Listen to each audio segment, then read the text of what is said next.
আজকে সকালবেলার ওয়েদারটা ছিল খুব সুন্দর। ঘুম থেকে উঠে দেখি এরকম মিষ্টি রোদ জানলার ফাঁক থেকে উকি দিচ্ছে। তো ফোনে কতটা বোঝা যাচ্ছে জানি না, খুব সুন্দর রোদ উঠেছিল। তো সকালবেলা আমার ঘরদোর ভালো করে ঝাড় দিয়ে মুছে বিছানা টিছানা গোছানো কমপ্লিট হয়ে গেছে এবং আমি স্নান করেও চলে এসেছি। তো গুড মর্নিং সবাইকে।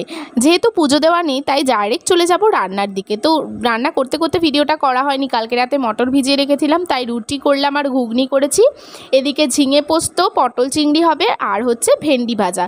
তো রান্না করার পর ভাবলাম একটু মিষ্টি বানাই, বসে আছি একটু ট্রাই করলাম মিষ্টি। ময়দা, চিনি, গুঁড়ো দুধ দিয়ে ঘি দিয়ে ভালো করে মিষ্টিটা বানানো হয়েছে। তো এই দেখো ফাইনাল লুক এটা। এই মিষ্টিটার কী নাম দেওয়া যেতে পারে অবশ্যই কিন্তু কমেন্ট করে জানিও। তো তারপরে দেখো আবার গাটা ধুয়ে ফ্রেশ হয়ে গেছি, আর তারপরে সন্ধেবেলা চা খেয়ে কমপ্লিট করে একটু এডিটেড কাজ করছিলাম, আর তারপরে রাত্রেবেলা খেয়ে দিয়ে ঘুমিয়ে পড়বো। তো ভিডিওটা এখানেই শেষ করছি, টাটা।